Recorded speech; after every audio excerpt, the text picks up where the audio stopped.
We're good. All right. Good morning, everyone. Welcome to the regular board meeting of the Todd County Board of Commissioners. Today's date, Tuesday, August 2nd, 2022. All commissioners are present, along with the county auditor, treasurer, coordinator, and representation from the attorney's office. Please stand for the pledge. I pledge allegiance to the flag of the United States of America and to the republic for which it stands, one nation, under God, indivisible, with liberty and justice for all.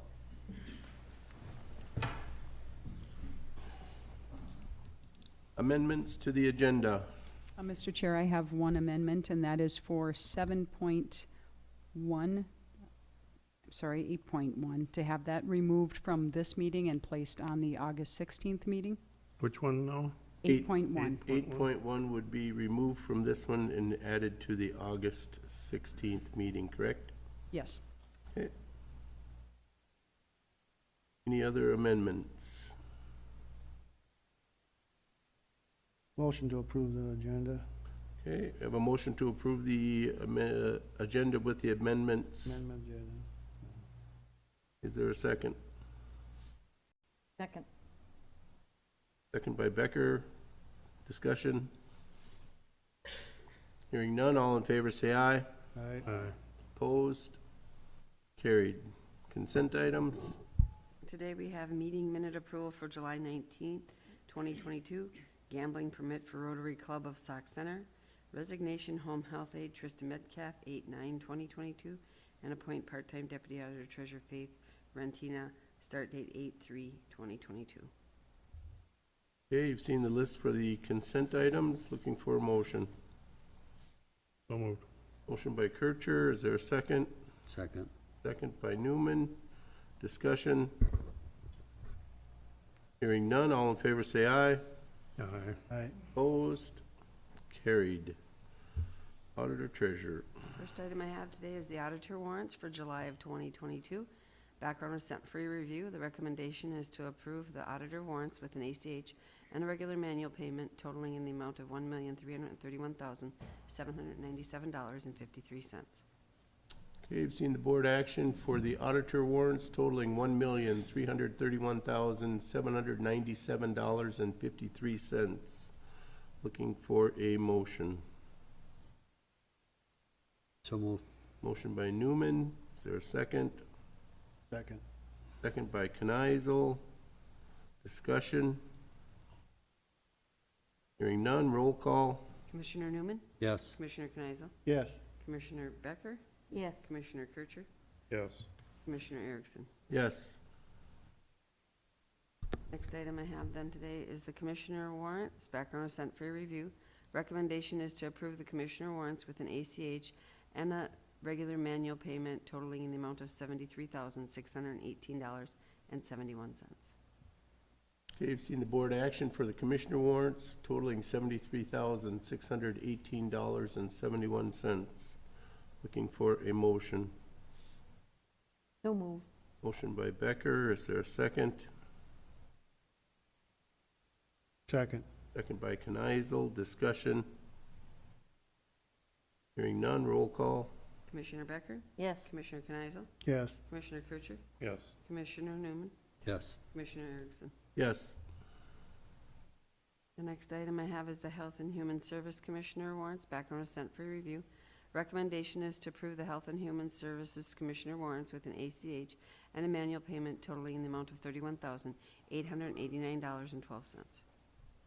Okay, you've seen the board action for the Health and Human Services Commissioner warrants totaling amount $31,889.12. Looking for a motion. So moved. Motion by Newman. Is there a second? Second. Second by Becker. Discussion? Hearing none, roll call. Commissioner Newman? Yes. Commissioner Becker? Yes. Commissioner Kircher? Yes. Commissioner Kneisel? Yes. Commissioner Erickson? Yes. The last item I have then today is the Health and Human Service SSIS warrants. Background is sent for review. Recommendation is to approve the Health and Human Services SSIS warrants with an ACH and a regular manual payment totaling in the amount of $110,995.35. Okay, you've seen the board action for the Health and Human Services SSIS warrants, amount totaling $110,995.35. Looking for a motion. So moved. Motion by Kneisel. Is there a second? Second. Second by Becker. Discussion. Hearing none, roll call. Commissioner Kneisel? Yes. Commissioner Becker? Yes. Commissioner Kircher? Yes. Commissioner Newman? Yes. Commissioner Erickson? Yes, Thank you very much. thank you. Ditch egg. Good morning, Nancy. I got two agenda items today. The first one is acknowledge receipt of County Ditch 40 hold harmless agreement, ditch maintenance, and replace a private crossing. Recommendation, the Todd County Board of Commissioners approves the following by motion. Acting as ditch authority, acknowledge receipt of a hold harmless agreement petition from Dave Van Heel to clean part of County Ditch 40 and replace a private crossing between parcels 0400-23901 and 0400-23100, Bruce Township, Section 23.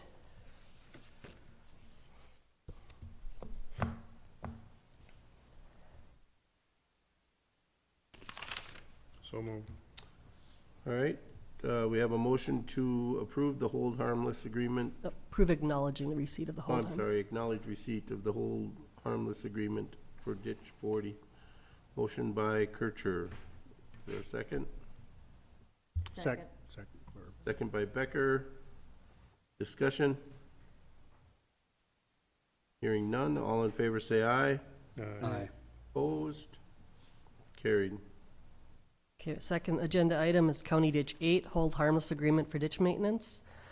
Options are approve the hold harmless agreement or do not approve the hold harmless agreement. The recommendation, Todd County Board of Commissioners approves the following by motion.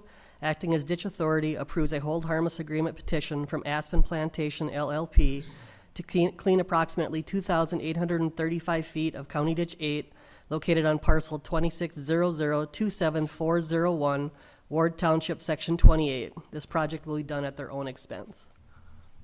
Okay, you've seen the board action for the hold harmless agreement for ditch, county ditch number 8. Looking for a motion. So moved. Motion by Kircher. Is there a second? Second. Second by Kneisel. Discussion? If you want to move down to the map and to the picture. This section was clean when we did this whole project, and they just want to clean it again since I've taken the trees off this section now. And then scroll up for the picture. Nope, the other direction, sorry, down. And that's what it looks like now, so. They're gonna clean it, and I believe they're gonna do tree removal on both sides, just because they've got fields on both sides of it now. Any further discussion? Hearing none, all in favor say aye. Aye. Opposed? Carried. Thank you. Thank you, Nancy. Long Prairie Hockey Association. Mr. Chair, I have a board action this morning to approve the lease agreement for the Long Prairie Hockey Association. The background is the Long Prairie Hockey Association has expressed an interest in renewing the lease agreement with Todd County for the use of the Expo Building for the 2022-2023 hockey season. The 2021 lease agreement included language that the rent amount may be redetermined to include an annual incremental increase. Todd County has recently implemented a 2% increase to lease agreements for Region 5 and Hands of Hope. The Finance Committee recommends applying this same annual increase to the Long Prairie Hockey Association lease agreement. The options are to renew the LPHA lease agreement with the presented terms and conditions, do not renew the LPHA lease agreement with the presented terms and conditions, or renew the lease agreement with different terms and conditions. And Denise, if you want to maybe just scroll down to the lease agreement. The only change in this lease agreement is the language within the rent section, and a table was added for ease of figuring out monthly payments. Okay, you've seen the board action for the renewal of the lease agreement with the Long Prairie Hockey Association. Looking for a motion. So moved, but I would like to move with a little bit added to it if I could. I would like to add the clause that the utilities, I'm okay with the 2% increase, but if the utilities would happen to go over the budgeted amount, that we could ask the hockey to help pay for that, because I don't think it should be up to taxpayers of Todd County. And with the fuel and heating costs like it is showing, it's an unusual year. And so I'd just like to put that clause in case it would happen to go way over the budgeted amount, that we could collect that amount at the end of the year. And the other thing is, I think last year I added into this that we would look at it at an annual, that we could look at it again next year. And is that clause still in there or not? Because they asked for a 5-year contract, which we agreed to with just a look over the contract at each year.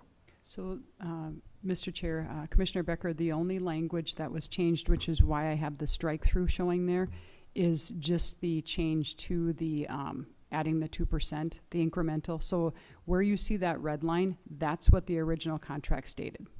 So it was a 3-year contract last year with, after the first year, looking at an incremental. Okay, so then I would like to add on there that it would be that we would look at it again next year or on a yearly base, because last year was a 3-year contract with us looking at it after the first year, so we would not be able to look at it after year 2 or year 3. But with the economy the way it is, and prices and fuel prices and electrical utility prices, that I think we should be able to look at it again next year. And just for the board's, just a little extra information for the board, the utilities cost plus the refuse for this last year was $23,345. And we've got that from year to year, so asking them, because the uncertainty and we don't know where utility prices are going to go is just, I'm not, if it would be a normal year, the 2% would cover it. This year, you don't know where things are going or what's happening with it. It's just protecting the county a little bit. Mr. Chair, are we doing that with the other leases? I guess, Dave, my back to you is the other leases. The county also has use of that building, with Hands of Hope. We also have offices in that building. Region 5 up in Staples, we also use that building, so it's a little bit different that way because the county is part using of those buildings. And I know we had this discussion before, and they said the water use was really low, so I don't know if they'd run into that problem or not, but it's just protecting for the county.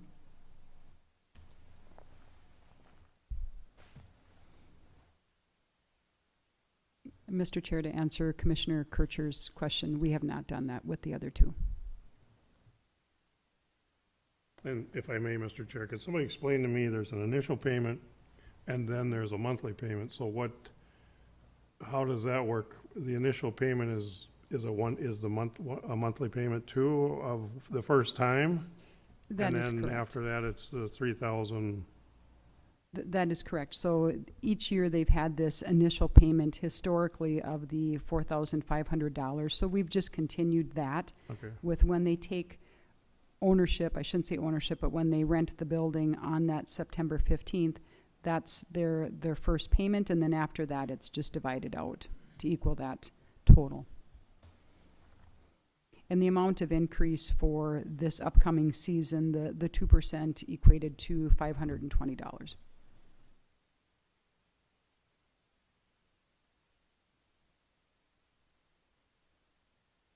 Is that our only 3 leases that we have? I would have to defer to Denise on that. For the You expo know, building or like the for Hands of, county? no, I mean in For the general. 3 agencies. What I'm aware of, Hands it's just of Hope. hockey, the fair does it in the summer, and then. But the fair doesn't pay the Ag and that's what Society. uses it out Yeah. there. And then Hands of Hope has that lease agreement, and then the one in the Staples campus for Region 5. And then, Mr. Chair, don't we, Well, that's if we lease something, I guess. With our new audit, it's if we lease something, we have to include that in our In the audit for audit Casby. process. No, this would be the opposite, so. So that's my motion. I need that reread back to me or whatever. I don't get it. I'm gonna have a little more discussion, because if we're gonna change this, didn't we have this kind of presented to them also already? I mean, if we're gonna make changes, I don't know that we can, because this was agreed on the way it was. Yep, so I did share with the president of the Hockey Association what the recommendation was from finance, and I let Paul Sabula know that this would be coming before board, but that the recommendation was the 2% increase following the other lease agreements. And the only other increase besides the 2% would happen to be if the utilities cost got outrageous. And then it would give us the opportunity to recap some of the money that, for the county. I just don't think it should be taxpayers doing the extra cost. I think, within the budget, you guys try to budget it out correctly, and if it is, there would not be an extra charge. But I do think that we have to renew this contract every year because we don't know what's going to happen with the utilities. Yep, Mr. Chair, looking at those actual expenses, there's about a $3,000 difference between them. My concern isn't the dollar figures, my concern is the changes made in between the times that we've communicated with the people on what the lease agreement was gonna be, and then changing it and voting on it. Were they not aware it was coming in front of the board? So they It could have been was. at the board meeting today, correct? They could have, and they were aware that it was Still coming wanna bring today. it back to their board, Barb, that's my point. They wouldn't have one person here to vote to say that they're gonna do it okay if you make Right. changes to a lease agreement. I'm just trying to protect the county. I don't think you'll see anything because there's no utilities hardly involved during the winter, but So then this should that's not not my make any cons- difference.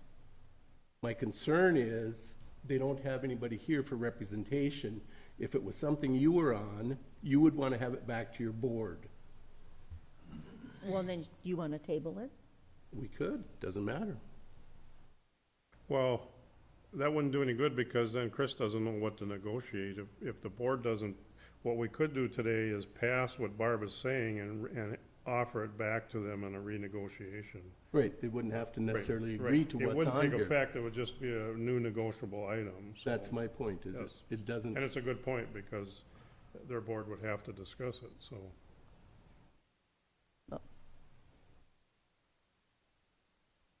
so we have a motion Yes, we I'll do. second it. in a second in regards to changing with the flexibility to be able to adjust rent according to utilities. And I would ask the legal counsel to review that with whoever does that, facilities or whoever. And also, my motion was that it would come back annually to be looked at by the board. I think it was a 3-year contract, first year, which would be this year being reviewed. I just would ask that it would be reviewed by the board every year.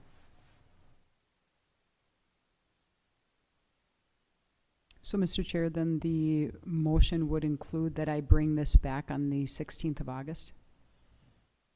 I guess that was what it would have to be, because it's gonna have to be reviewed by them to be agreed to.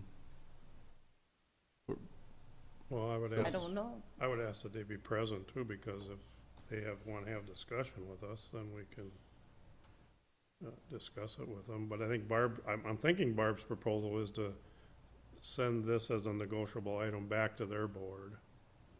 Am I I I made correct? a guess if it's motion for it. accepted by them, it wouldn't have to come back to our board. No. Yeah, No, that's fine accept- if they would, yes. Yeah. If accepted, then Just ratified. move on. Right. Okay, so if you all understand that motion, we have a motion and a second. All in favor, say aye. Aye. Opposed? Carried. Thank you. Number 8 was pushed off until the 16th. Number 9, County Recorder. Good morning.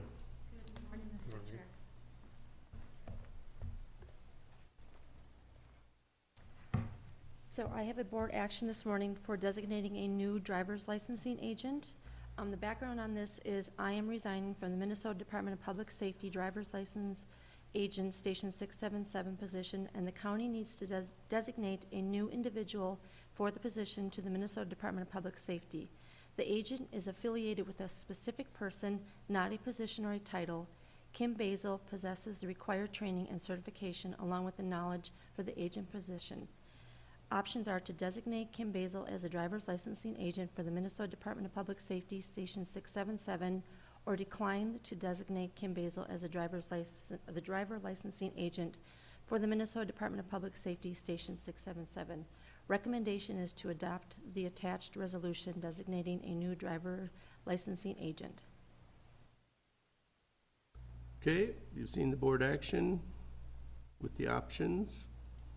Looking for a motion. So moved. Motion to appoint. Number one, correct? Yes. Motion by Kircher. Is there a second? Second. Second by Kneisel. Discussion? Hearing none. All in favor say aye. Aye. Opposed? Carried.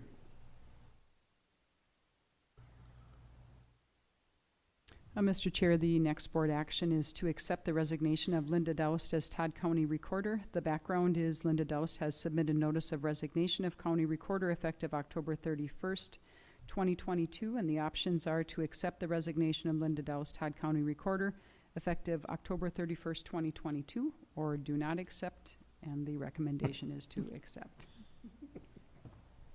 And Okay, you you've would- seen the board action to accept the resignation of Linda Doust, effective date October 31st, 2022. Is there a motion? I'll move the decline. but Motion by Kircher. I think he's joking. I'll move to accept, sadly. Is there a second? Second, and thank you for Yep. You all. all the work you do. Seconded by Becker. Any further discussion? Hearing none. All in favor say aye. Aye. Opposed? Carried. And the next item that we have is a request to recruit and hire a deputy recorder. The background for this is Linda Doust has submitted a notice of resignation of County Recorder effective October 31st, 2022. A request to recruit and hire deputy recorder was presented to the Personnel Committee, and the Personnel Committee recommends moving forward with this. This recruitment will not create an additional position within the recorder's office, but may produce a temporary overlap in staffing prior to October 31st of 2022. And the options are to approve recruitment and hire of deputy recorder or do not approve, and the recommendation is to approve. Okay, you've seen the board action in regards to the request to recruit and hire a deputy recorder. Looking for a motion. So moved. Motion by Newman. Is there a second? Second. Second by Kneisel. Discussion? Hearing none. All in favor say aye. Aye. Opposed? Carried. Thank you.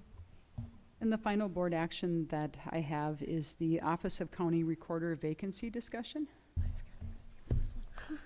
So just to kind of lay out some work that needs to be done with the vacancy in the recorder's office, we would follow Minnesota Statute 375.08, board to fill vacancies in county offices, which is similar to the process that we are going through for the county attorney's office.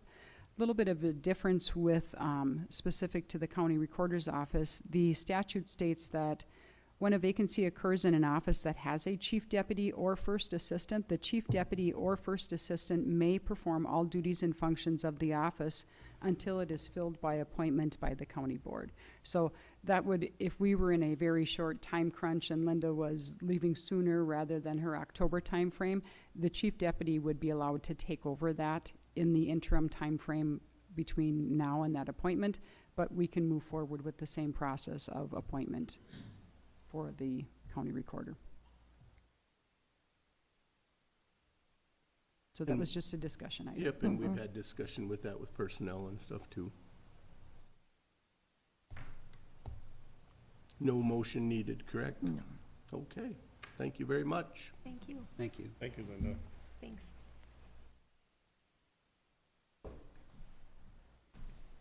County Sheriff.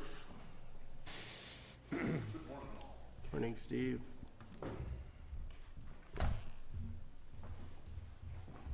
All right. One item up for bid is the updated DPS BCA Joint Powers Agreement and Resolution. This comes about every 5 years. Background, I'm requesting the county to sign the updated DPS BCA CJDN Joint Powers Agreement and Resolution. This agreement is updated every 5 years. The updated agreement will replace the current agreement. Options are to approve the Joint Powers Agreement or do not approve. Recommendations obviously is to approve. I did run this by Chuck Rasmussen, and he looked at the agreement and gave it his blessing. Did you need me to read the resolution? No, I don't believe that's necessary, thank you. Okay, you've seen the board action for the updated DPS/BCA Joint Powers Agreement and Resolution. Looking for a motion. So moved. Motion by Kneisel. Is there a second? Second. Second by Newman. Discussion. Hearing none, all in favor say aye. Aye. Opposed? Carried. Thank you, Thank you. Steve. Denise, I got all the Perfect. signature stuff here. Very much. Administration. Yes, Mr. Chair, the next item is a rescind board action tracking number 2022-0705-4. The background on this is to rescind a board action tracking number 2022-0705-04. Todd County HHS will continue to recruit for the open eligibility worker position. This is a board action that the board approved a hire of an eligibility worker, and the eligibility worker that was approved for hire did not show. So they did not start employment. Okay, seeing the board action to rescind the board action tracking number as listed 2022-0705-04. Looking for a motion. Mr. Chair, could I hear that again? Number? No, we hired and then they didn't show up. Is that what you said? Yes, the board approved the hire of an eligibility worker. The person did not show for the start date.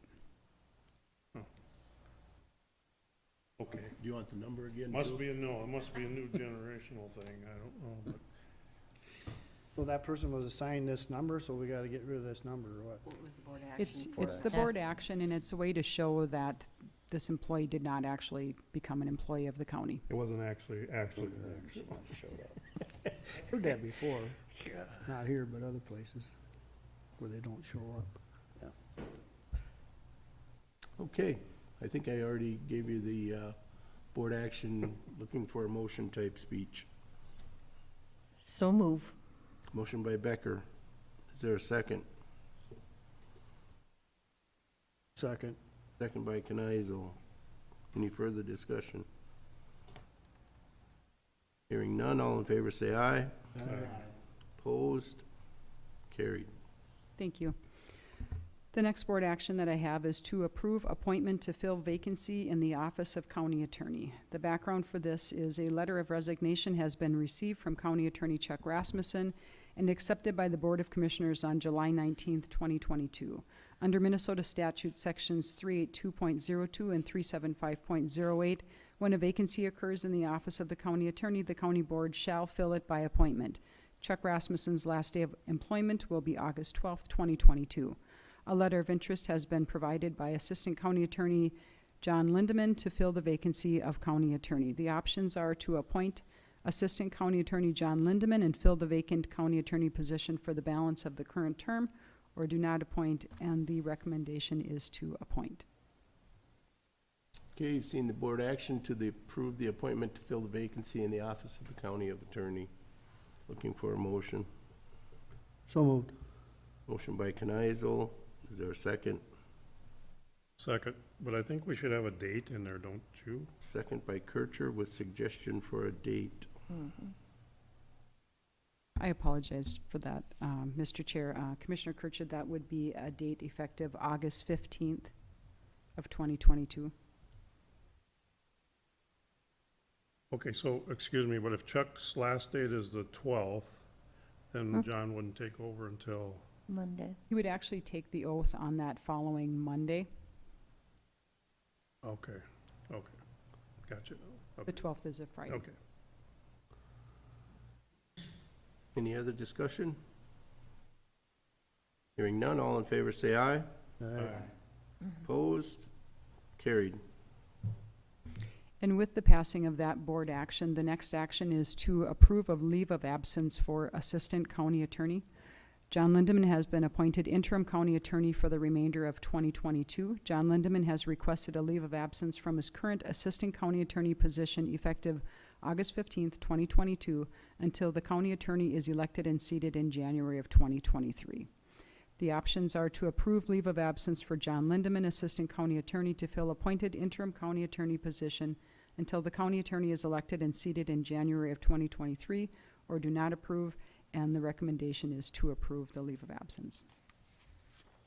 You've seen the board action in regards to approving the leave of absence for the assistant county attorney position. Looking for a motion. So moved. Motion by Becker. Is there a second? Second. Second by Newman. Discussion. Hearing none, all in favor say aye. Aye. Opposed? Carried. Mr. Chair, could I back up to the previous one where it wouldn't take, his appointment wouldn't take place till the 15th? Is there any legal issues where the sheriff would need a county attorney's approval between the Saturday or 12th and the Sunday. 15th? Shouldn't it fall under the same thing that we just kind of got done talking about, where the person is designated to take over those things, similar to what we just talked about with the recorder? You know, in a situation where, okay, so, It's not, because it's different. It's different, Mr. Chair, in the fact that there is not a chief deputy or a first assistant I for see. the office. That's the difference. okay. And I guess I would ask John if he has any insight into those 2 days, the 13th and the 14th. No, what, Mr. Chair, what might happen is we might need a 48-hour hold signed, something like we would face now, where I could act in Chuck's place to do that. I don't think any statutory documents will need to be signed over that weekend that will cause any problems. So the delay until Monday the 15th shouldn't be troublesome at all. That's right, right. Yep. I won't be signing any plats or anything, I'm just- you know, I was just, statutory. yeah, I was just concerned that there's 2 days of, you know, vacancy there, where, you know, the county, and it's just a theoretical, you know, but we could need a county attorney officially, but for their 2 days, there's nobody there, then you're looking to the assistants and John doesn't, I don't know, is the oath gonna be officially at 9 o'clock in the morning, or what, or? In reviewing this with Jolene, and Denise can follow up maybe with some information on this, that oath can really be taken at any time. It doesn't have to be on like Tuesday, the board day. It can be on Monday. It can actually take place prior to that. So, I mean, it could take place prior to Monday. I would prefer the oath be taken on Friday, just, if Chuck's last day, and I'm assuming he leaves office at 4:30, is that when you guys, I would prefer the oath be taken that at 4:30. That's my preference. I know we've ran into some legal issues of elections for a point when the sheriff takes over, you know, there's holidays in there and stuff, and then it's kinda like because I think the court was kind of fussy about when the oath was taken, so there's no vacancy. So when the sheriff is done, the next sheriff takes over immediately, so, Would it be more comfortable to change that start date instead of August 15th to actually be end of day on August 12th. That's my preference. I'm just a one board member here, so I'm just saying, Do we have to do anything to change that, or Yeah, we would, you have to go back and yeah. rescind and redo it or whatever? And can we do that right within this same setting? Well, we're going to have to now. Okay. Because we're following these all in order, so. That's not a problem. I can read it back So if over. we're going back to which item number then, to 11.2, is that correct? Yes. Approve the appointment to fill the vacancy? Yes, so just again, we know the background of this. A letter of resignation has been received by the County Attorney Chuck Rasmussen, accepted by the Board of Commissioners on July 19th under Minnesota statute sections 382.02 and 375.08. When a vacancy occurs in the office of county attorney, the county board shall fill it by appointment. Chuck Rasmussen's last day of employment will be August 12th, 2022. We have the letter of interest provided by Assistant County Attorney John Lindeman to fill the vacancy of county attorney. And I guess the change in these options would be appoint Assistant County Attorney John Lindeman to fill the vacant county attorney position for the balance of the current term beginning August 12 at 4:30 4:30. p.m. If one's ending at 4:30, start the other one at.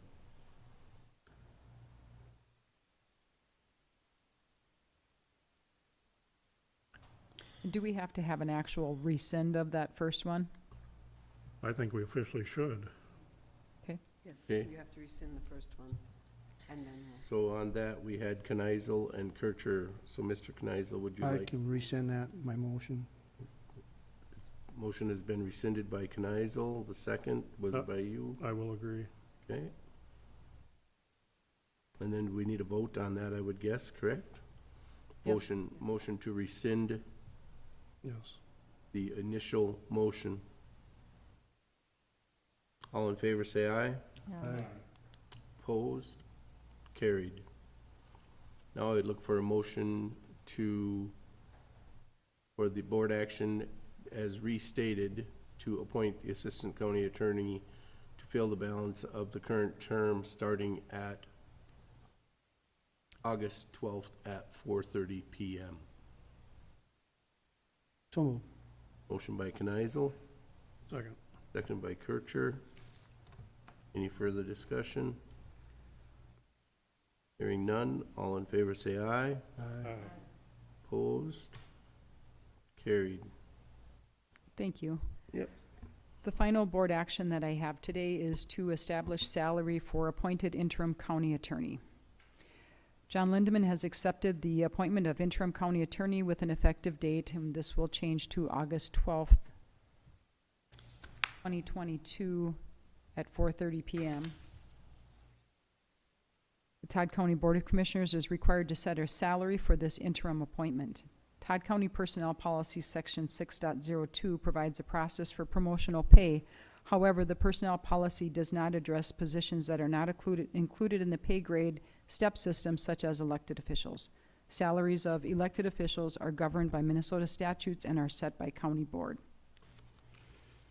This also needs to be done by resolution, so I do have a resolution as well for this. This is an item that was discussed at personnel. I have provided, Denise, if you want to scroll down to possibly the next page, keep going, and again. I have provided some background information on the current salary of the assistant county attorney, the elected county attorney, the minimums that were set for 2019 term, the minimum salary set for the 2023 term, what the personnel policy at the 4% plus next step would look like, which really does not apply in this situation, years of service for current appointed county attorney, and the years of service of the elected county attorney that's going out. Minnesota statute states that The salary can be decreased from what the current year's salary is of the elected county attorney. Statute states that it cannot be less than the minimum set in subdivision 1 of the specific statute, which is $6,000, $6,000, and that's based on population. And that would be an annual. That's 6,000. I've also provided to you the internal staffing and the salaries that are included with those internal staff. Could you repeat that 6,000 part? What was it? Yeah, yep, I can do that. I actually have it here. So when you set the minimum salary in an election year, which we just had to set, and that is that we set $105,000 as a minimum salary for a newly elected official. Minnesota statute sets a very low minimum that you could set or accept as the minimum salary, and that's $6,000 for the population of our county. It's a population of 20,000 to 30,000. It's a salary of 6,000. That statute is so antiquated. It is, and you wouldn't, that's I don't not something that understand. you Well, would John, actually, you're gonna get $6,000. less than that. It can't be less than that, but it can be more. Mr. Chair, for discussion, I know this happened before I was commissioner, and how do we do it, how was it handled in the past, I guess? What was past practice? Mr. Chair, Commissioner Becker, in the past, when this was done, the elected officials minus the county attorney were on our step and grade system. So, and by statute, that's not quite how you set their salaries, but we were part of a grade and step system for the sheriff, for the recorder, for the auditor treasurer elected.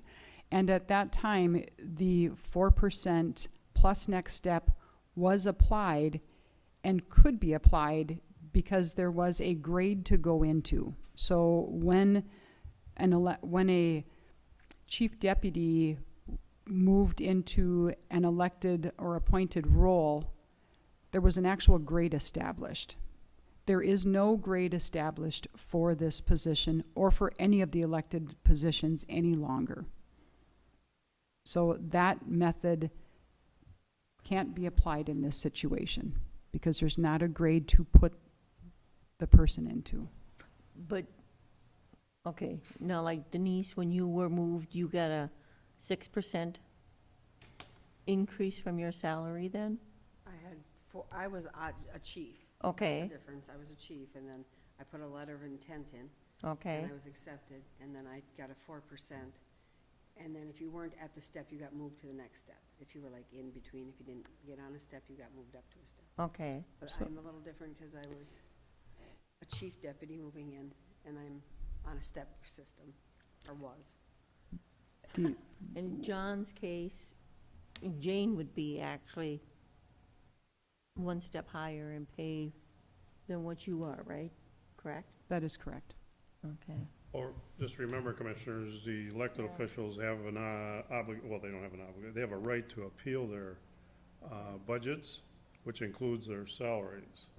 And so when we get to negotiating, if the elected officials feel that it wasn't done properly, they can appeal, and then it goes to district court, I believe. And I think that's one of the reasons we went away from the step thing with the elected officials, because their salaries are appealable, or their budgets, which includes their salaries. So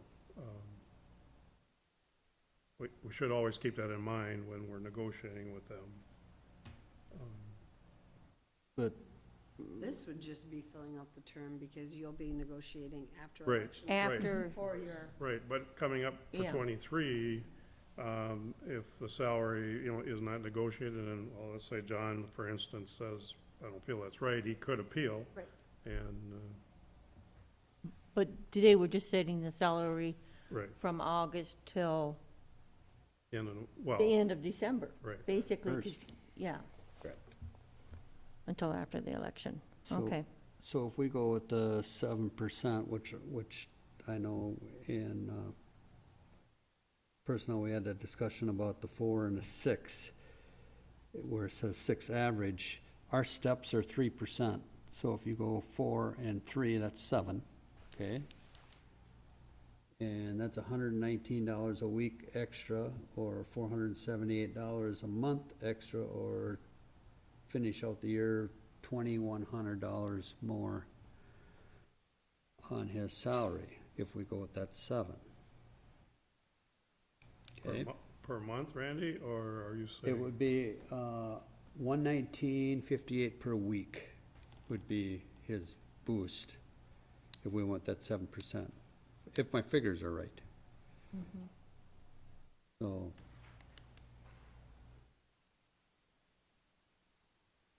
we're looking at is trying to finish out the year. The problem I'm having right now is we're in the middle of budgets in the finance committee, and we're trying to set our damn levy, and we're guessing at, okay, what are we gonna set our elected official salaries at? And that's what I'm dealing with right now is, okay, we're looking at a goal, but these numbers can take our goal and throw it out the window. So it's like, Mr. Chair, as we went through the budget process and we met with all departments and we saw their projected budgets for each individual department, there was a salary that was included in the county attorney's office for elected officials. Correct. Yeah, I think too, we also talked at personnel at looking at, the possibility of looking at the 105,000 minimum as a, possibility for the fill out of the last 3.5 or 4.5 months, whatever the case may be. Even by doing that with the fill-in time, the appointed person would still end up making less in the total year than what the person working below them would be making.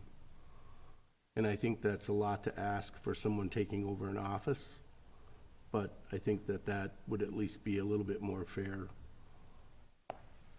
Well, you're still saving money from the original We county are attorney. still saving money from the original, correct? But are we saying that is it at 105,000, now Jane makes 99,000, so there's no way we should set his salary below that?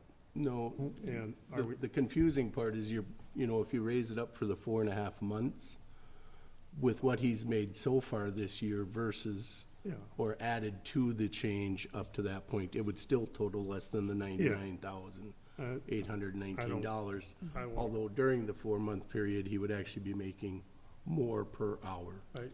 I won't approve anything unless he's making more than the next person, so, I mean, I won't support it, so. I think John needs our county attorney needs to get paid, and John's been coming to our board meetings and giving us good advice, and I think that we should. So at that 7%, where does that put him? What's his? Did you have that figure or not, Randy? no. It's gotta be it was 95 That something. ain't gonna be, It's that's very, gonna 95. be below. very minor It's still gonna be, change difference.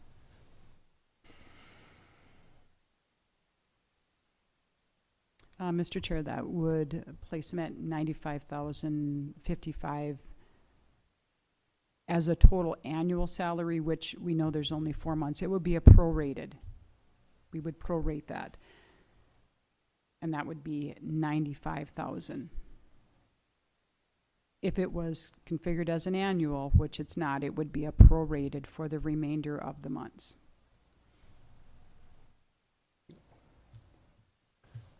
And what we, just to reiterate what Chair Erickson said, we did discuss at the Personnel Committee the minimum that is set for 2023 as a consideration on a prorated amount for the next 4 months, the duration of the term. So that salary, if I'm read correctly, for 2023, the minimum salary has been set at that 105? For That's correct. 2023. Okay, and that's Mhm. a set salary.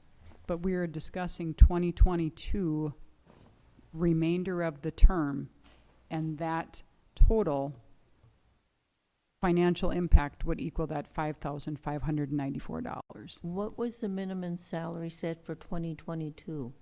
There is no minimum salary set for 2022. You set minimum salary in Only, the year Of the prior to the election. elections. okay. And that minimum salary that is set is for the term. No. Mr. Chair, I will move that we pay John Linneman, the county attorney, on August 15th, 12th, what is it, 12th? Starting August 12th, 105,000 annual salary from that point on. Prorated, Yes. okay. And we'll get that language correct with whatever is approved, but it would be that annual salary of whatever that amount is, prorated for the remainder of the term. I gotta work in finance. Good, Could fit in. not a problem at all. I'll second it. Motion by Kircher, seconded by Kneisel to set the appointed attorney salary at, prorated at $105,000 annually, Effective August 12th. effective August 12th, yes. At 4:30 PM. Yes. Did I state that kind of right? Yep. Yep. Okay. Any further discussion? All in favor, say aye. Aye. Opposed? Carried. Thank you. All right. Standing reports, auditor, treasurer. The only thing I have to ask of you is who is volunteering to canvass? We have Randy that volunteered for next Friday, or Friday, the August 12th at 9 AM, but we do need 2 commissioners. I told you I would look. I'll look now, I sorry. can, You can? yeah. All right. August 12th, you said? August 12th at 9 AM. Barb? Mm-hmm. Okay. Anything else from the auditor, treasurers? Nope, that's it. Thank you. Okay. Commissioners? Oh, yeah, Mr. Chair, at our last board meeting in Perm, well, we've been discussing this PFAS. The state has asked us to do a test for PFAS. I don't know if it's a toxic, it's in so much different stuff that it's kind of, fast food wrappers and shit. I mean, it's just unbelievable, but they're trying to get a hold of how much is going up in the air and then landfills and everything. Well, it's gonna cost $50,000 for us to smoke test this PFAS stuff. And so what our board decided to do is ask each county board to, we're contacting AMC, Brian Matheson, who's the environmental guy, so we can get AMC on this to have the state pay for these damn tests, because they're the ones that wanna know what's going on.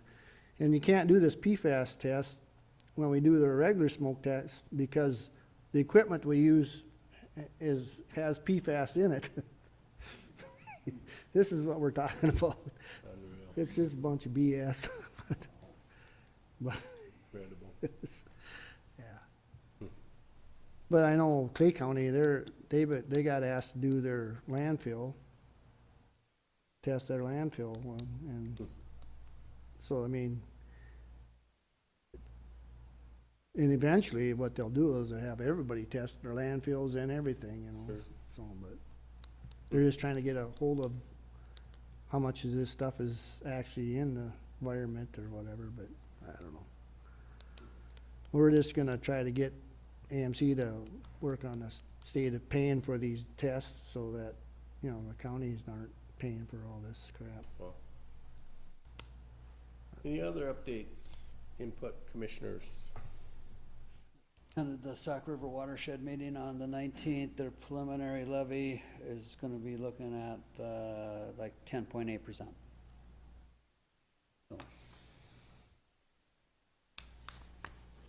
Anything else?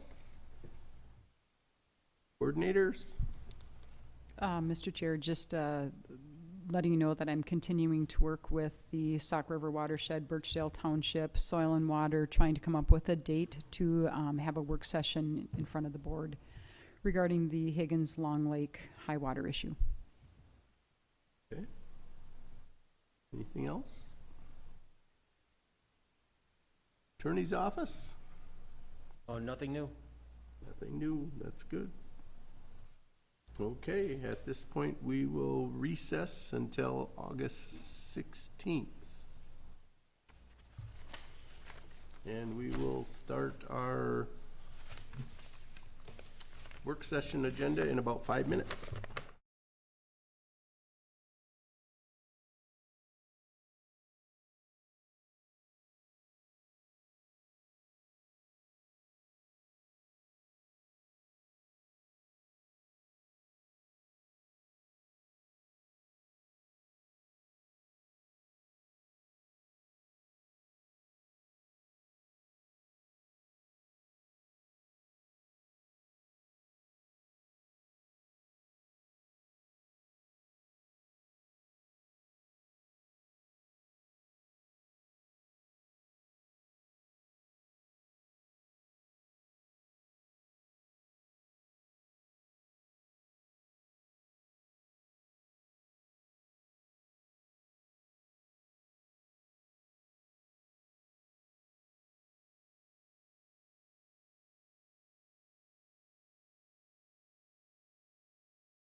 All right, so we will start the work session agenda for Tuesday, August 2nd, 2022.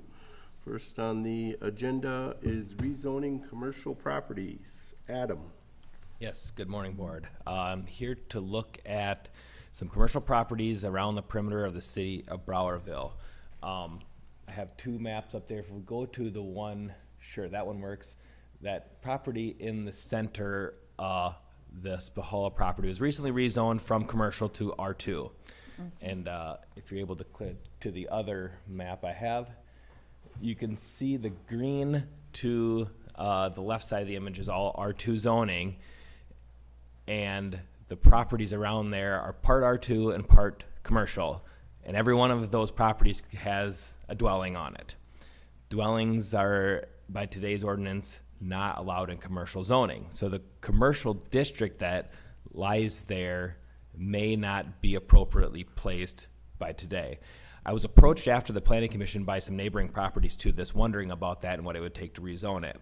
So I began to look into it, and I actually looked at a lot of the properties going south along 71 also, and began to notice that all of those properties also have dwellings on them. And it's all commercial zoning, and some of it part R2. There's three ways we can amend the zoning map. By application from the public, which is what we did with this Spahala property, or initiation by the planning commission or the county board. So that's why I'm here today, to have a discussion about these properties to see if it is appropriate to bring this through the planning commission and the public hearing process to rezone a lot of those neighboring properties from commercial to R2 to more closely match the existing land use that actually exists there. Adam, Yes. what are the colors? Okay, Sure. That green colors are residential too. Okay. Yellow is commercial, and that purple color is the municipality, so the city of Browerville. Okay, so where's the dollar store at? The end of the purple there, Okay. right there. Yep, would be just north of that line. So it would be in the yellow? It's actually in the city Purple. limits. It is within the Yep. city limits. And from my understanding, that's what happened here is when the dollar store was coming to be, they rezoned much of this to commercial. Well, there's not really any commercial, and certainly with the last property now being rezoned from commercial to residential, there's not a lot of opportunity for commercial activities in that area, being that it's all residential, and it's very near the city of Browerville.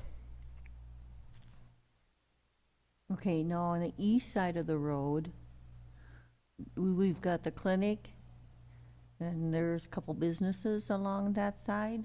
So Right. is that city-owned That's property all also? city stuff, yeah. City, that's their Okay. development center, right, or their area Yeah. where they develop, yeah. Yep.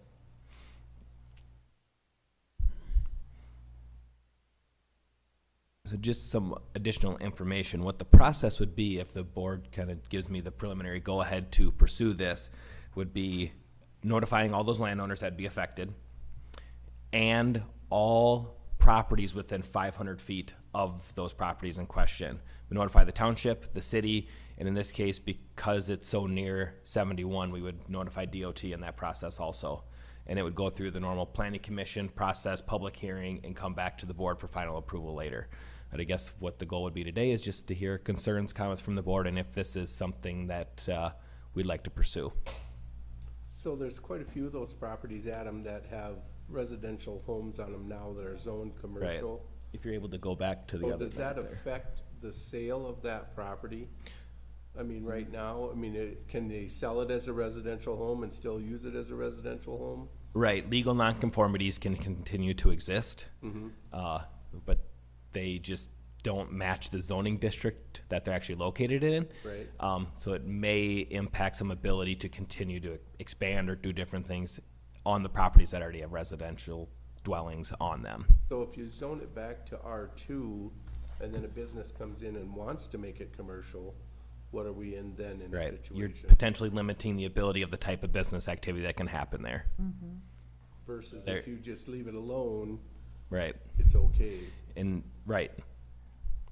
So maybe this isn't something to pursue, and those individual landowners that do want their individual properties changed could do it via application.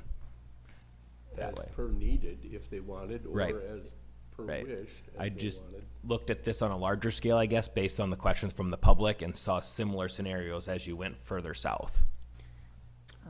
Have you talked, oh, Go ahead, excuse no, me. go ahead. Have you talked to the city of Barville at all? I have not talked to them about this scenario. We certainly would reach out, and they would get the public notice for it, but I have not reached out to them how their city zoning relates to the county along those areas. Mr. Chair, my question is, if they're zoned commercial and they're rezoned to residential, what's the difference in property valuation? I wouldn't know the answer to that offhand. That would be a good Chris Odden question. Well, I would assume there'd be a reduction from commercial to residential. Yeah, and that was part of the reason that those neighboring landowners came in, is because they had concerns or interest in what property values would be or how that would impact them if they did need to sell it.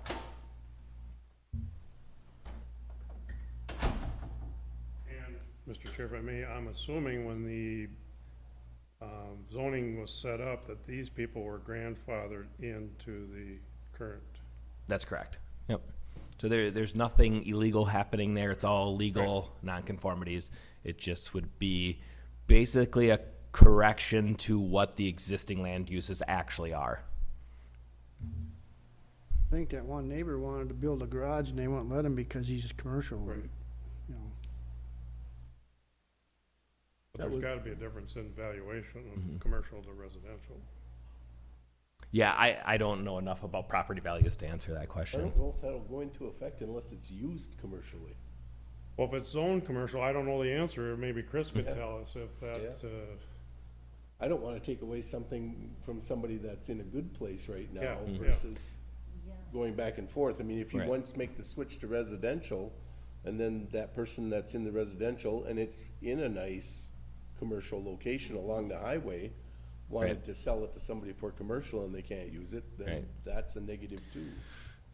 Yes, and that's, I guess, the public hearing process. We would be able to hear from those landowners if they had concerns of that. Another consideration to that is if somebody sold their property and wanted to use that individual property for commercial purposes, again, the goal of zoning districts is to eliminate conflicts. And if you bring in some large commercial operation, you have a neighbor on each side of you, that seems like a recipe for conflict. And when we're looking at this map of County Road 14, to the north of that road, you've got the bus garage.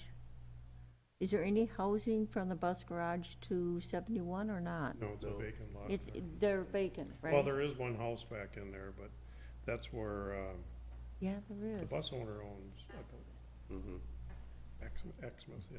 Yeah, There's And two that- houses back That's a there. little bit to the Who? north, yeah. There's two. There's a Yeah. Headland house. Is there two back in there? okay. And Headland has a house back there. If the board would like this to come back to another work session to answer some of those questions that maybe Chris Odden can be a part of, we can certainly do that. Or we could not pursue this and have individual landowners make application, or we can just move it forward. Again, that doesn't necessarily mean that anything's gonna change, but at least we put it to public hearing to hear input from those that are impacted. Which township is there? Hartford. Hartford? I'd rather see it on an individual basis, but, I think that would be the best. Okay, understood. Yeah. Agree. All right, so that's what we will do. I will contact most of the landowners there did not contact me, but those two that did, I'll reach out to them individually and let them know that we had the discussion, and I would suspect that those individual properties would be back before you at some point in the future. I think that's a really nice way to look at it, because then they're making their own choices. Sure, Of Yep. whether, you know, and if they make the wrong choice, then it's still their choice. sure. and Mr. Chair, if we make this move, then who's next? I mean, down the road, there could be other, Turn the you wrong know, way on somebody. you're kinda cornered then, so. All right, that's exactly what I was looking for. All right, thank you. Thank you, Adam. Tita. Well, we're here with a group of individuals regarding the TIDA, the diversionary plan that we want to bring forward. John's going to be a part of the discussion, Kathy, Steve, I, and Mike. Richard wasn't able to come this morning, so it'll be a group effort in the work session discussion, so. Yeah, come on up. Yeah.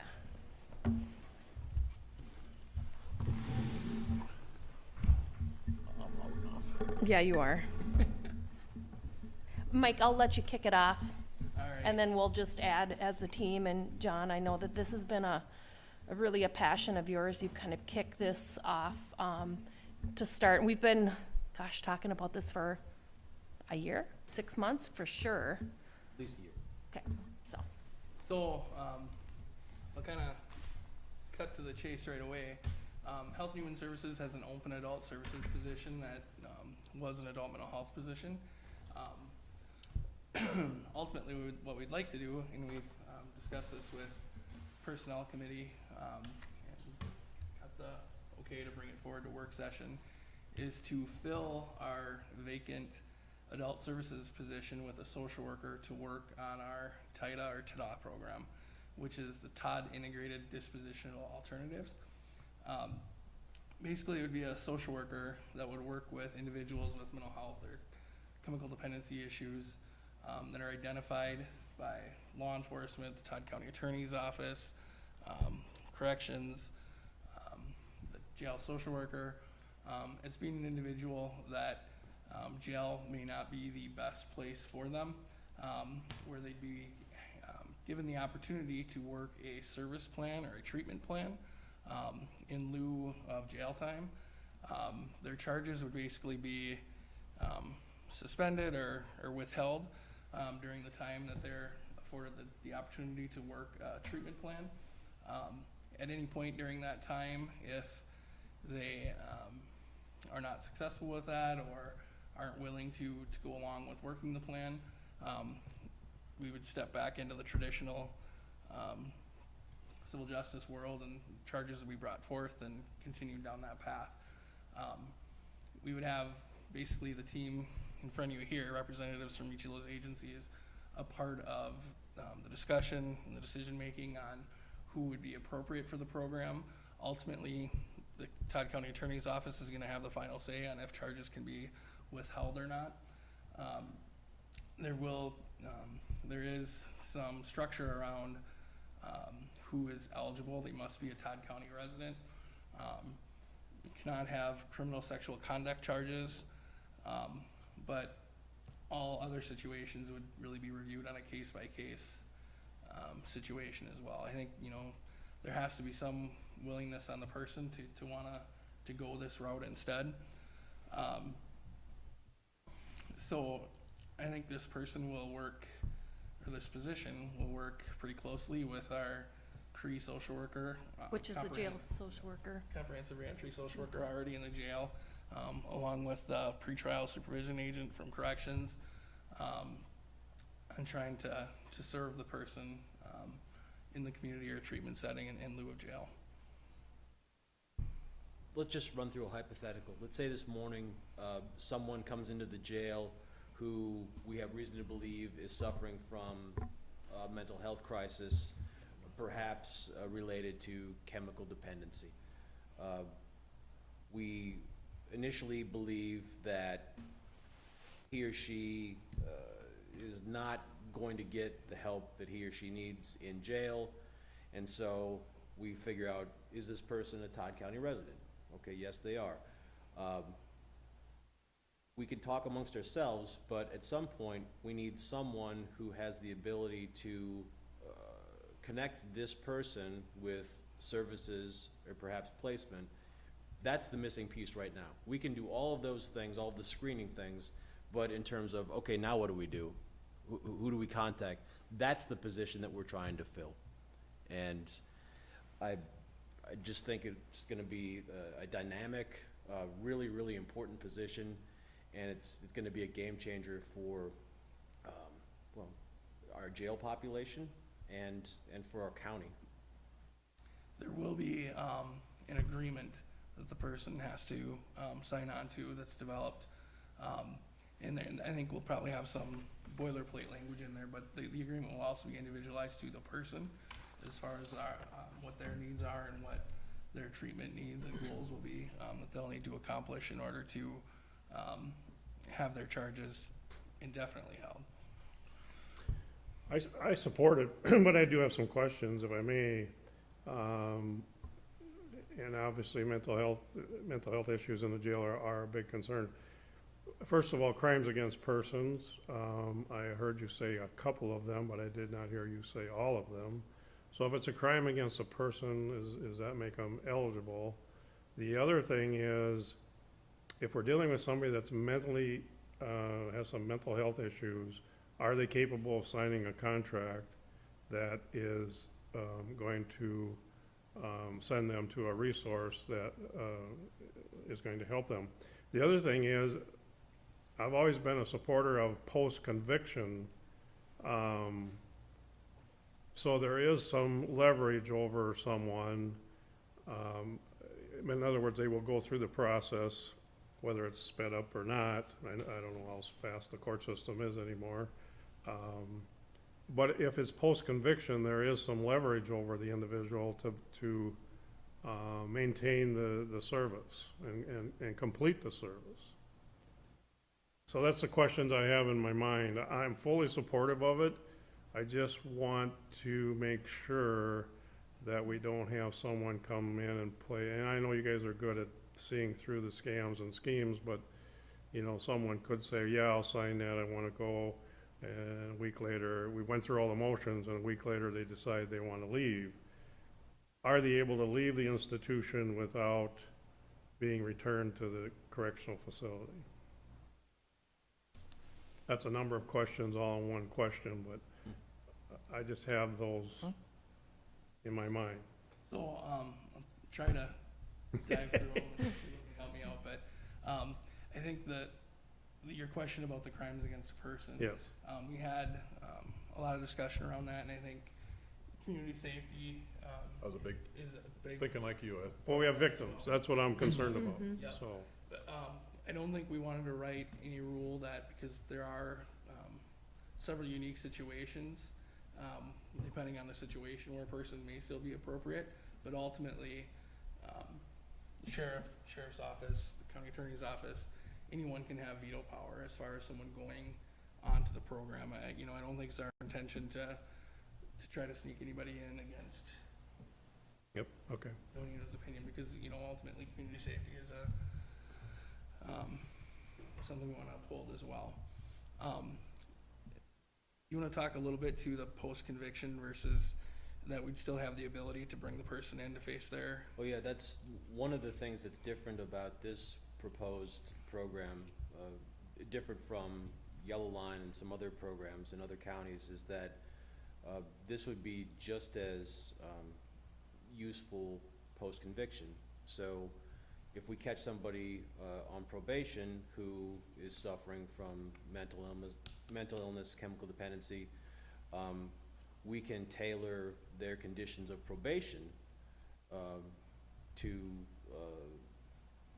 one of these TIDA type contracts to give them an incentive to avoid jail consequence or financial consequence, whatever the consequences might otherwise be.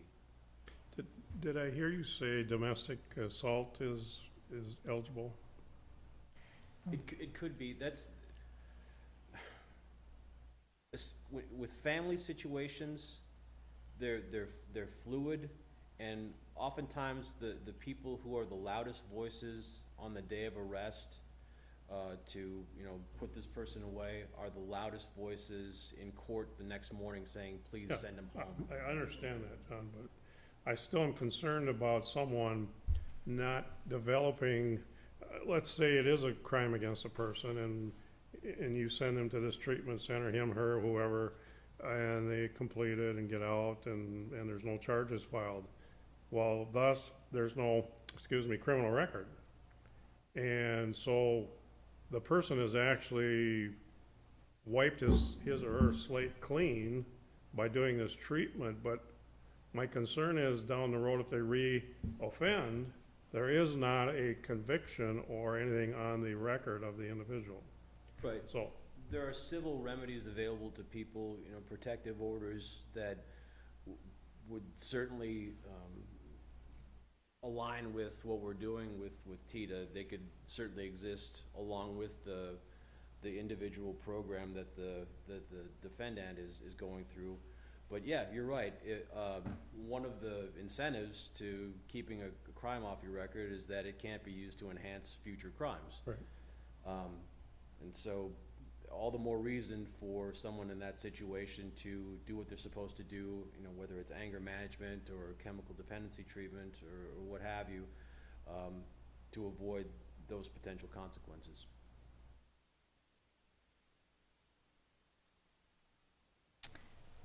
Yep, go ahead. Okay, I guess, funding for it. So it's gonna be a multi-use person. Where's the funding coming from? The position is budgeted within our Within your, human services. okay, and the sheriff's social worker, is that budgeted out of yours also, Jackie? Correct. And so those two people would be very able to work very closely together, where I see. And knowing Judge Benson through corrections, I could see where Judge Benson would definitely be looking forward to having a position such as that. Kathy, you want to talk at all on corrections end of this? Thank you, Commissioner. We do not, Corrections does not have the funding at this time to hire an additional person to dedicate to the program. Right. So our plan is to shift some of the cases away from the pretrial agent so that she can dedicate time to TIDA. Depending on, once we are able to measure the workload and caseload of TIDA work and how much time it takes, as well as the successes that we anticipate seeing, we will need to look for additional funding to cover a corrections-specific position for this. But what's really, really exciting about this is complete collaboration. And so we are all at the table, working together and deciding on a case-by-case basis who might take the lead on a particular situation. And so all of the expertise that each of our agencies have is going to be available on all of these cases, which is, to me, huge and a game changer and super exciting for Todd County. Yeah. Oh, the other question I was kind of having, and kind of following off of Dave's too, is length of treatment. You know, what are we kind of looking at in this, being able to check yourself in and being able to check yourself out of a program type deal? Are we going to have control over that? So I think, you know, treatment is gonna be individualized by the person depending on what their needs are and what the assessment tells us about them. I think one of the things that we'll have to learn as we get into the program is for how long to keep people on the TIDA program as well, and I think that may vary by person. And we may have some people that kind of graduate or move off of the TIDA program into some of our more traditional service areas as well. I think our program is really kind of meant to be pretty intensive, especially with some of the upfront work. We had one case that John kind of worked himself as we were kind of getting into all of this, and I think it was like 15 hours in a couple days that you spent. Oh, it was 40 hours over a long weekend. Yeah, I mean, it was very time intensive. So, you know, I don't think we want to overwhelm this position when we get started. But, you know, that's one of the things we need to work, you know, into is like kind of where is that sweet spot for how long people need to stay on the TIDA program versus when they move off into the traditional service world. Length of treatment is really dependent on the person's need, and if the TIDA agreement, for example, says to successfully complete inpatient chemical dependency treatment, and that person checks themselves out after a week, well, that's not a successful completion of treatment, so they would be in violation of their agreement. And kudos to you guys for working this out and doing this as a program. I mean, I can really see good positive things coming from it, so, yeah, very good. If I may, Mr. Chair, I'd like to speak to the violation process. The due process for the individual is that followed because, you know, we used to go out and arrest people, now you have to go through a due process and everything else, it's kind of all changed. But now this person signs a contract and violates, is there due process included, or is it a mandatory arrest back into jail? No, there'll be provisions in the contract, you know, we've debated whether there should be, you know, 1 strike and you're out, 3 strikes and you're out, anything like that. I think the language, the working language that we feel most comfortable with is again, the case-by-case analysis, you know, is, you know, 1 failed breath test the same as an assault? No, it's not. And to go back to something that you raised in your initial questions regarding the competency to even sign the contract, we will be sensitive to that. It's fair to anticipate that some people who are suffering from mental illness don't have the competency to know what they're signing. We could go as far as seeking a court-appointed guardian for those people, like a guardian ad litem, like you'd see in a CHIPS case, to help these people. If they have an arms worker, for example, or somebody else in their life already who can act with them or help them, we will do that as much as we can to make sure that we're not setting people up to fail. I mean, that's what this program is designed to do. It's to help people succeed, not, you know, set up more hoops for them to fail. Good, thank you. I mean, I support it wholeheartedly. I just, them questions in my mind are, I'm from the old school, and I gotta have those answered before I, so. And really, our goal is to get to the root of what is going on with that individual, Sure. Because they repeat. And if we can get really to the root, and if they're really wanting to work with us, because a lot of times we know they need to be voluntary in order to do that. They need to admit that they've got some things going on You're that not gonna need to be solve it unless they corrected. do, And, right? and there's a lot of times, like our most recent individual was generational. Yep. And they're saying sometimes it takes up to 5 generations to fix that. So, that behavior. So it's a start. And, you know, we'll, if okay, we'll bring it back to board and we'll move forward with this, but I anticipate us coming back and talking about where we're at and our successes, and there'll probably be some failures for individuals, because that's just what happens, and that's life. So, yeah, but it's a start. And as you bring it back, you know, to have the ability to keep this program growing, just because you have some failures or whatever, we have to have it enough to realize it's gotta be more than 1 year or 2 years. It's gotta be, you know, looked at as a long time success. And we all know Yes. prevention is very hard to measure. What your Yes. return on investment is, that's years down the road before we're ever, if we can ever capture that data. But this is really around prevention.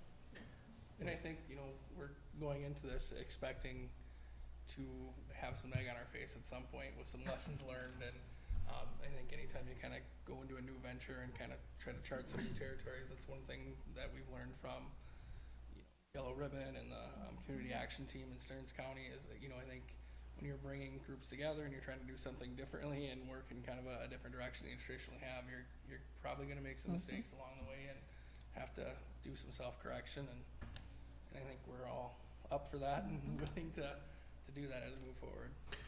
And my main concern is victims. I want to make sure the victims know what's going on here, because that, you know, that to me, it just seems like victims are being lost in the whole thing of the system, and, you know, they're the people that are suffering from whatever's happened. And I think we got to capitalize on treating the victims and getting their input and things like that, so. It was similar to what Steve's initial concern was. There has been some names that have been floated through as to maybe they might be good for the program, and there's a couple names that you put a hard stop to. With being the sheriff. So, you know, I think it's a work in progress, and we appreciate everybody's input. And when there's a hard stop by one of us, there's a hard stop. Thank you.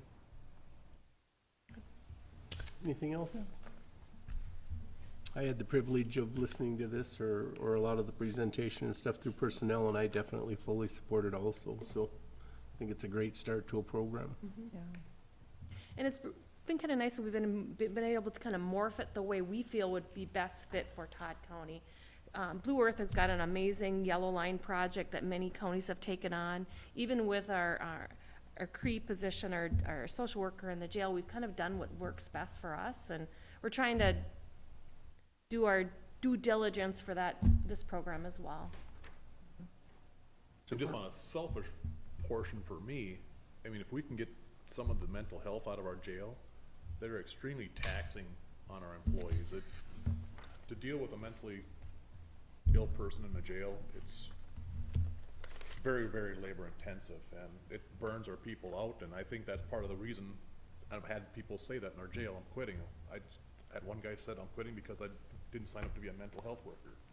And our last DOC inspection, they said the largest mental health facility in every county right now is the county jails. And that's where they get dumped now, because they closed up a good portion of these mental health facilities. Something I told Chris this morning when we had a quick discussion, I was at MAXA this past week, and we were talking about, as it's a very hot topic with our group, as human services directors and administrators, is mental health. And right now, the do not meet criteria list for finding people to get out of these state facilities is 114 people. So it was up to the counties to pay for these daily rates at these excessive amounts, because we cannot find placement for these people that do not meet criteria. And it's in the hundreds of thousands for some, and some larger counties have lots of people. And it can blow your budget out of the water very, very quickly at $1,400, $1,500 a day. Well, So anything we can do upstream is gonna help our county taxpayers, as, you know, we're the mental health authority. So we don't have a choice. But just food for thought. very good. Thank you. Yeah, thank you very much. Thank you. See you again. All right, that will conclude our work session for